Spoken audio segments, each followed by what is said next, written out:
Maï Ferek, le tribunal vient de livrer son verdict, 5 ans de prison ferme contre Khalifa Ababacar Sall, Yaya Bodian et Mbaye Touré. Alors, est-ce que vous pensez, monsieur le ministre, que dans cette affaire, le droit a été réellement dit?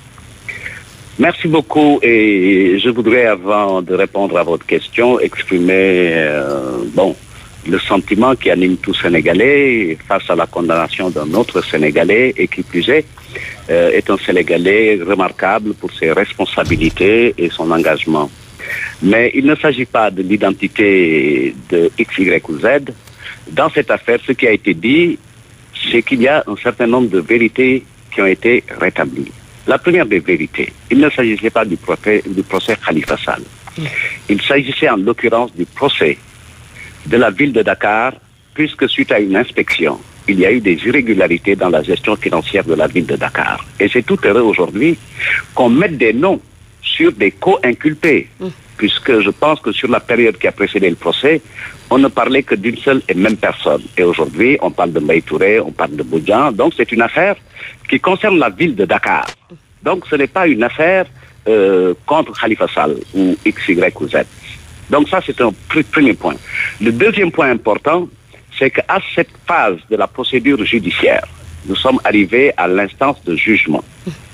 Le verdict a été prononcé conformément au code pénal et aux dispositions de la loi. Il reste que dans la procédure en matière de jugement, puisque nous sommes dans un état de droit, après une décision de première instance, il y a des voies de recours qui sont ouvertes. Vous l'avez dit, c'est le fait de l'appel ou c'est le fait du pourvoi en cassation.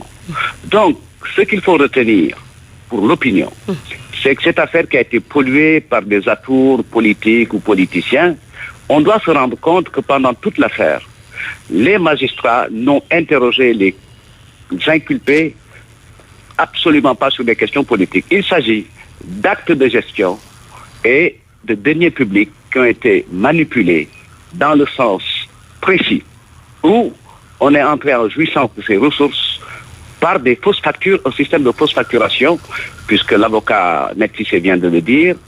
Il s'agit d'au moins 130 fausses factures qui ont permis de prendre pratiquement 30 millions par mois, ramené à une échelle beaucoup plus ordinaire, c'est 1 million de francs par jour. Oui, mais monsieur le ministre, est-ce que l'envergure politique de Khalifa Sall ne fait pas dire à certains que c'est un procès politique? Ils peuvent le penser, mais vous pouvez penser tout ce que vous voulez, mais tant que ce n'est pas conforme à la réalité, je vois l'argumentation où on parle de candidats, mais il n'y a encore aucune candidature à l'élection présidentielle.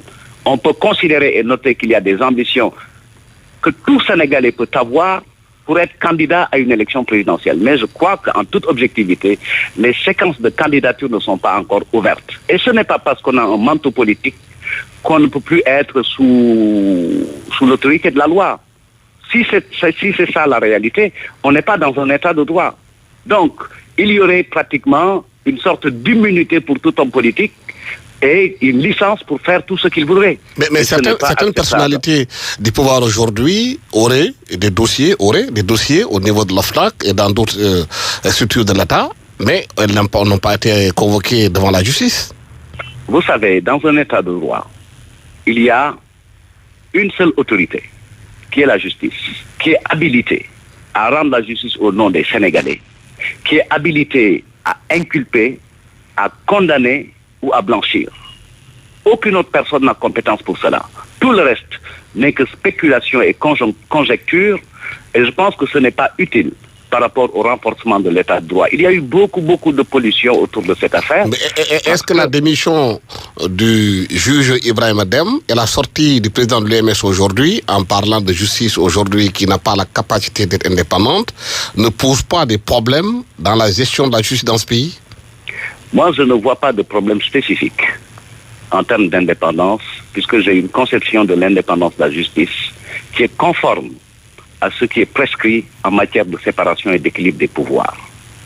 En tenant compte d'un fait précis, nous sommes dans un système où la justice a son indépendance. Maintenant, le fait de la démission est une évaluation personnelle d'une situation. Donc, c'est un point de vue qui engage celui qui démissionne.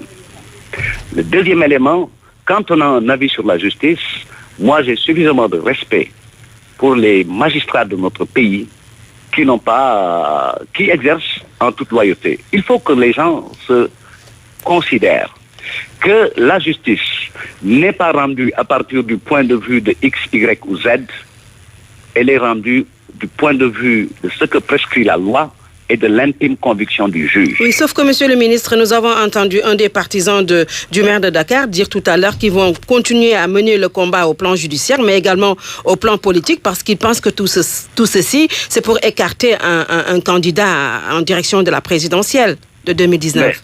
Mais, ils ont toute la liberté de voir le problème à partir de leur propre point de vue. S'ils pensent que la stratégie politique est la plus efficace, libre à eux de dérouler la stratégie politique. Ils ont tous les droits qui sont ouverts en matière de poursuite du combat du point de vue judiciaire. Maintenant, cela ne veut pas dire forcément qu'ils ont raison. Sur cette affaire-là, je pense que l'orientation qui est utile dans notre pays, c'est de rester dans ce que dit la loi, puisque ce sont des faits qui n'ont pas été niés. Ce sont des aveux qui ont été consignés aux pages d'instruction et autres, qui ont permis aux juges de statuer sur la base de documents, dossiers, d'un rapport de l'IGE.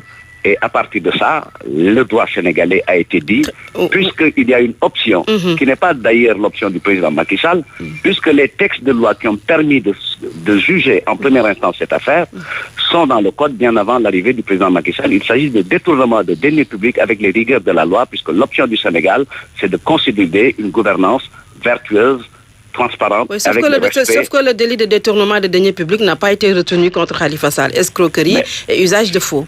Mais portant sur les deniers publics.